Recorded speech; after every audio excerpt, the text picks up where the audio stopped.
freaking snowing again. This is stupid. Weather this week was okay. I commuted on the Grom all week, which is great, but made me realize again how terrible the front suspension is in stock form, especially since I just redid the back. But it's snowing again, and I can't get over it. Here's me walking the dog earlier today.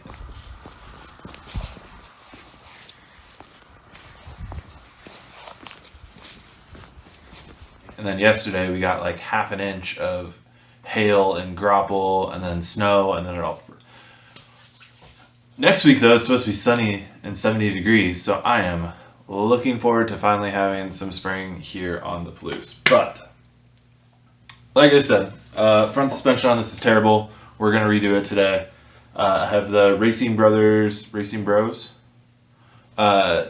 kit at 6.5 newtons per millimeter. And I did buy the kit that comes with this preload spacers as well off of Steady Garage. Since I am using the stock internals again, I'm going to go with a heavier weight oil, which I think will be a good move.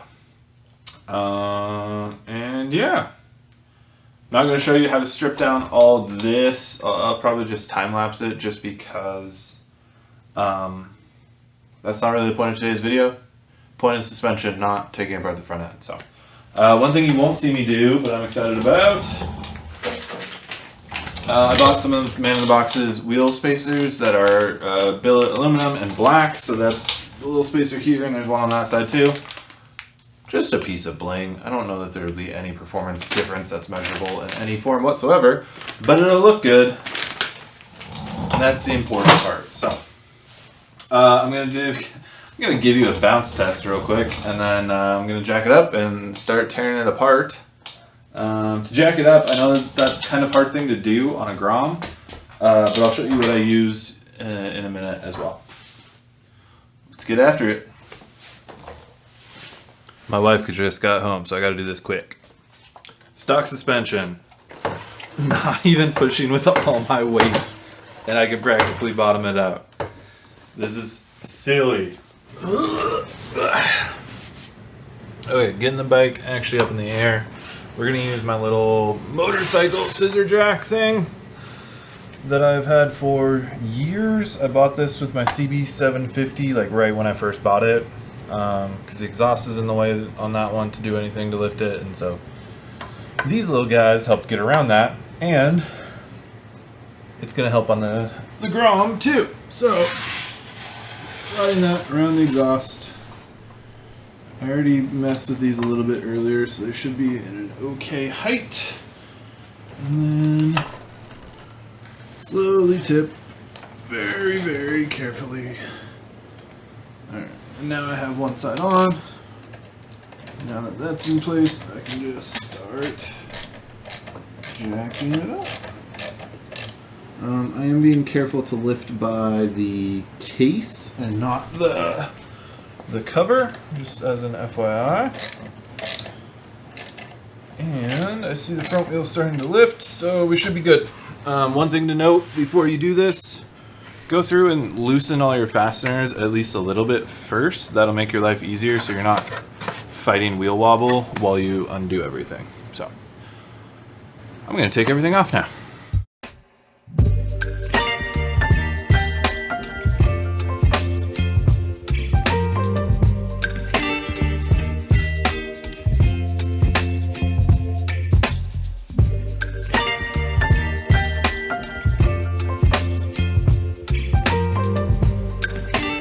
I hope I'm in frame. If not, you get part of my face. Everything is off of the bike. I have one of the itty bitty fork tubes here, and it is hilariously squishy. One thing that surprised me looking at, God, I don't even know how many different assembly manuals for this model year. This is not a top cap, or this is not a plastic covering like I expected it to be. This is the actual top cap, so that's cool. A little bit more premium than, you know, something with plastic over it. It is a 36 millimeter socket, or if you happen to have a pair of Nipex or some other jaws where they stay parallel, these are not normal slip joint pliers. They're not these. These are parallel jaw Knipex, really nice. Highly recommend it. Harbor Freight has some different versions of it too. But we are going to remove this top cap. One thing I definitely recommend is loosening the top bolt on the triple clamp and then loosening this nut while the bottom is still secured. That'll keep it so that you don't have to fight this while it's off the bike. And basically you're using your bottom triple as a vise when this one is loose enough. So we are going to pull this guy off, and it might be under a little pressure. I really don't know. Some forks are, some forks aren't. And these ones are real goofy anyway, so I would not be surprised by anything at this point.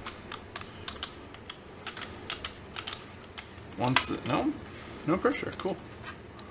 Once this is off, we are looking to loosen this nut here, which I don't know what size that is. Maybe a 13. Let's hope it's a 13. It is not. Let me find another wrench. Yeah, 14. Oh. Oh god, I'm just gonna get all up in the camera right now. I happen to set it in front of my socket drawer. 15. Nope, you were higher than a 15. Wow. 17. Alright, 17 is the winning ticket.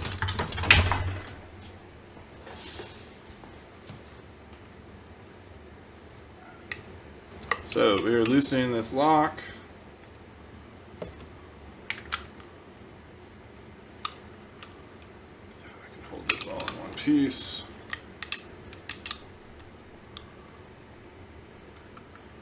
Alright, yeah.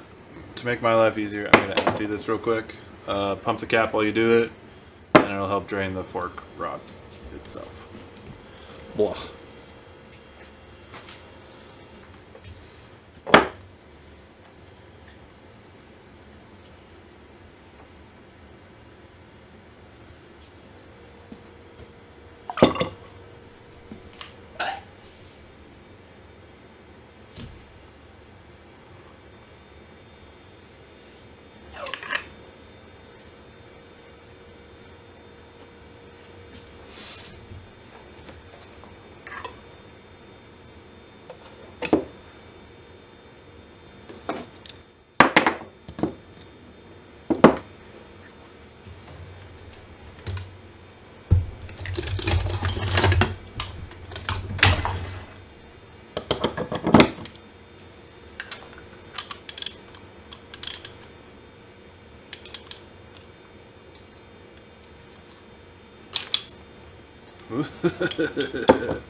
Perfect.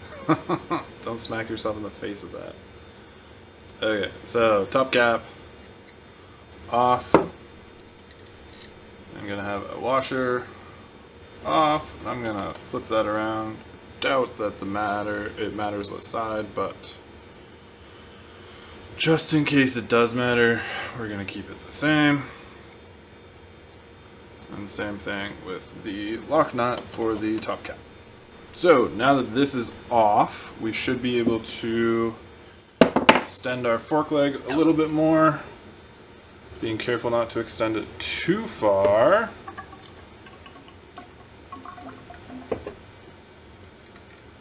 And that's what we're looking for. We're looking for these holes right here. All of the major, well, Olin's makes one, Racing Bros, Taiga, a bunch of them make metal vice clamps that you can buy. I've mentioned before that I love my 3D printer, so I actually made some. Again, I'll put the STL down below. Uses a socket head hex cap, whatever, screwed into a printed in place hole, and then the rest of it is printed at like 50% infill, so it's real beefy with a bunch of walls. But what that lets me do is I line up those heads into said holes,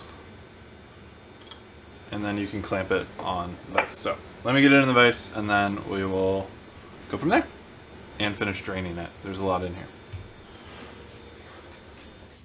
Tube's fully drained. It is clamped in my vise, and next comes heat.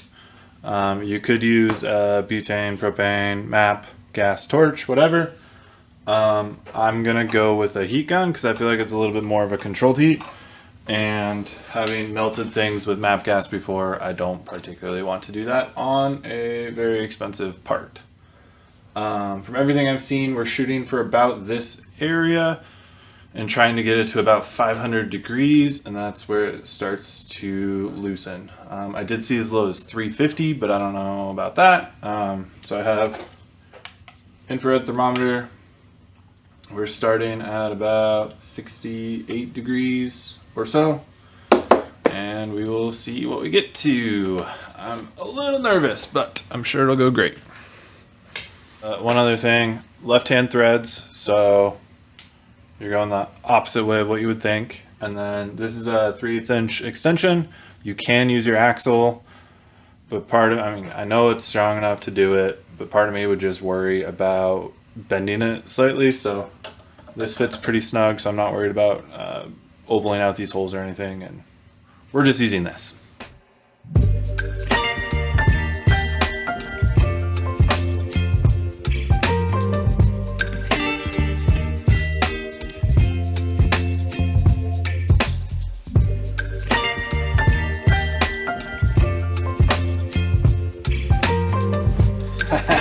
We did it. So I put the heat gun on it. Granted, it's reflecting off a shiny surface, which will change the temperature reading a little bit. It did say about 250 degrees. And honestly, I was not putting much pressure on it at all. About the same as I am now. And it just kind of slipped. And honestly, I thought that my print had failed. But no, it let go a lot easier than I expected. So. Oh my god, there's a lot of threads though. One thing I will also say, give me just a second. Let's not forget that you just heated this up, so don't burn yourself when it comes loose. Protect your hands. That was maybe 10 minutes, a couple songs. Honestly went a lot quicker than I expected.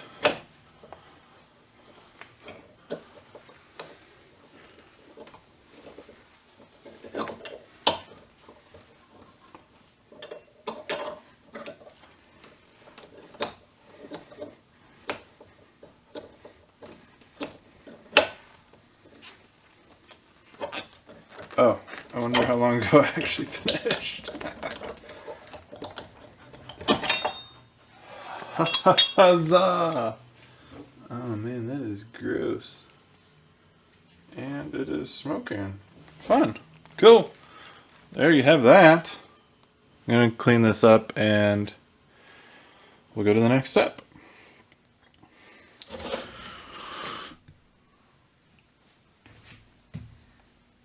Removing this cap ended up being a much bigger pain in the ass than I expected. It was even worse than getting the actual fork leg itself off. But anyways, 14 millimeter on here. I initially tried to cheat and use a bunch of nuts on a 14 millimeter head bolt, and it was just a pretty mild bolt, and I broke a bolt, and I was like, well crap, guess I'll go get the right tool, which ended up being a $45 Harbor Freight set of Icon wrenches. But that on a impact worked great, and it just all popped off and exploded. So remember, this is under spring pressure, so when you do take it off, be careful there. But cap will come off, and then you'll have your little Honda stock preload washer that you can remove, and then you can take out your original spring.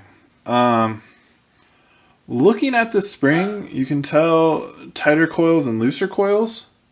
Makes me think that this was originally a like progressive spring, which is a little bizarre. I wasn't expecting to see that on here. Either that or it was just wound funky. I don't know. Either way, it's coming out.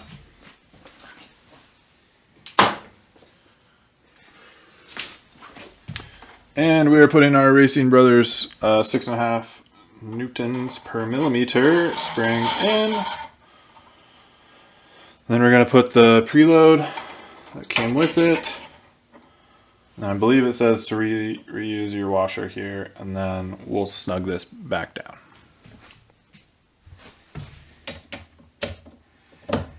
Okay, torque spec I found for this was 30 foot-pounds or 41 newton meters. There we go. Nice and tight. Then we put the fork leg back on and put on some Loctite. If you are anything like me, you lose every single tube of Loctite you have. So I bought the like glue stick version. I have it in anti-seize as well, but this is my first time seeing it in Loctite. So I'm actually kind of excited, and I'm hoping that since the container is a little bit bigger, I'm not going to lose it as easily. Okay, so a little bit of anti-seize, and then my brain is working against me because this is still a left-hand thread. Let's go ahead and get a helper in there and turn for forever. Oh, that moved. Turn that back up.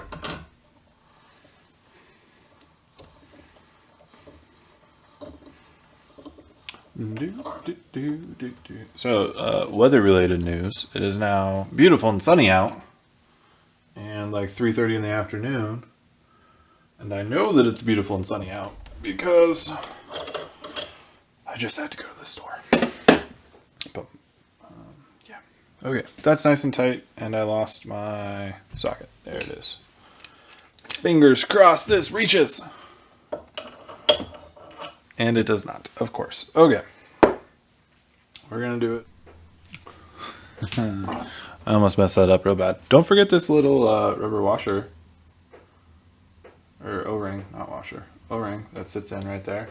That's kind of important.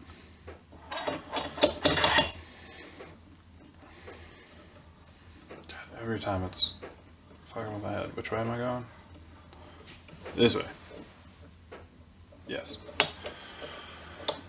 Okay, if you were putting in a full cartridge kit before you went back to this, take it out of the vise, flip it over, and your fork cartridge would come out. Since I am just replacing the spring, I do not need to do that. Okay. That's going to be good enough. I do not need to do that, so we just left it in, flopped the spring out, called it good. The other thing, that if you buy one of the little toolkits, you do get a long enough 14 millimeter to set this torque value properly. It has red Loctite. I'm not worried about it going anywhere, so good and tight is good enough for me. But if you have the proper tool, I believe 70 Newton meters or like 68 foot-pounds is what Olin's recommends. Oh, I have it all pulled up. Yeah, 70 Newton meters there. That should be it. Cool. So I'm going to flip this guy around and then fill it up. We should be able to get 220 milliliters of fork oil in it.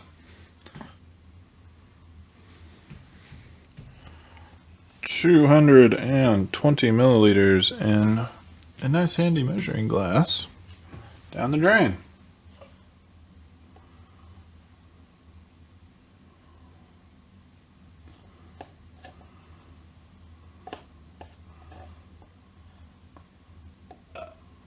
I would recommend while you're doing this stopping every so often and working your rod. It's not suggestive at all. That'll help get rid of any air bubbles inside the cartridge and help take up some of that air gap so you don't overflow while you're filling. And while you're doing it, you will start to feel, there we go, the resistance increase. So that's your actual damping. And this oil smells. The stuff that came out wasn't bad, it was just red, which is pretty typical Honda. This stuff though just smells. This is Maxima. I'm going with a 15 weight. I suggest you do your own research on what weight you think will work for you, because I don't know. I am since I'm sticking with the stock rod and valving. Oh, we're full. Since I'm sticking with the stock rod and valving, in order to improve damping, I want to go to a higher weight. I know that. I've heard some people going all the way up to 20, 30 weight, and I didn't want to make that big of a jump, so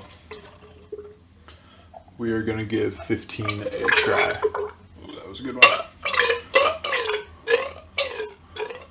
Okay.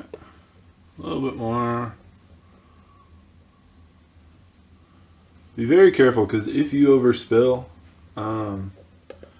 since this is given as a measurement in millimeters rather than, or sorry, milliliters, rather than a height from the top, like some are, if you start spilling it, you have no idea how much you spilled, and then you're just either draining it and trying again, or just completely guessing from there. So, oh man, yeah, that is much more damping.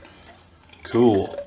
Hoping that with the preload, with the stiffer spring, is going to be a lot better experience. So, all right, now we will twist on our lock nut onto the rod. And again, this is for 22, 23 forks. Earlier generations had a much different top cap assembly. And we'll put on our washer, and then my bottom out spring, or my bottom out bumper didn't come off, so we'll leave that on. Take this all the way down.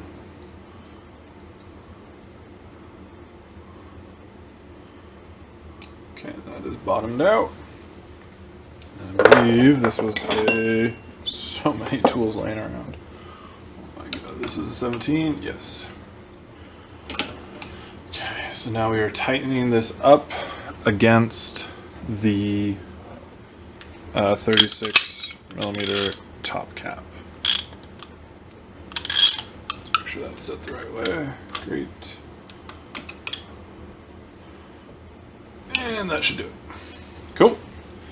And now we will line this up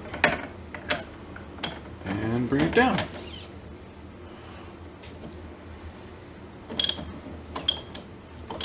I'm not going to do a final tightening of this until it's back on the bike, so I'm just going to get it most of the way done, just because it's going to be easier to torque it down real good when the triple clamp is holding it.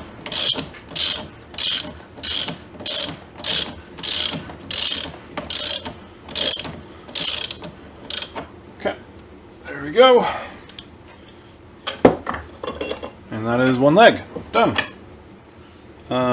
Since we had this in and out so many times uncovering the holes, you probably have a little bit of oil in behind your wiper here. You could pry that off with a flathead screwdriver and get the rest of that out.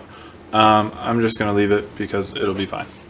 And if I'm leaking there and it's red, I know it was the original versus the clear that is in there now. Cool. Like I said, I'm going to do the next one. You don't need to see me do it twice, so I will see you. Oh man, that's so much better already. See you in a minute. Okay, I want to show you this super scientific test. Let's see. we have rebuilt leg here and original leg here. I'm going to try and push down about the same force on both of them. It is night and day difference. This is great.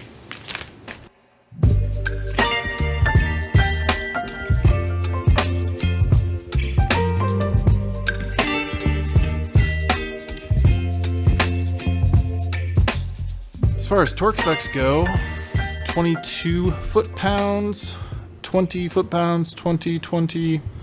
Let's see, these were 22, both there.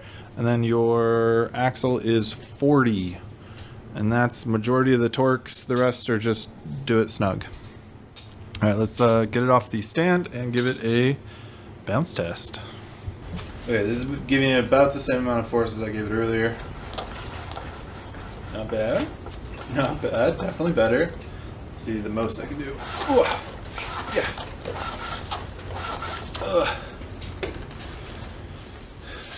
If I can figure out the video magic, I might try and put the two side by side. I don't know if I'll be able to figure that out. Not even pushing with all my weight, and I can practically bottom it out. This is silly. It is now Thursday. I filmed the rest of this video on Sunday. But due to the precipitation and snow and hail and all the other crap that happened over the weekend, I didn't really get a chance to test it out very much and wanted to make sure I had that opportunity before I did a close on this video.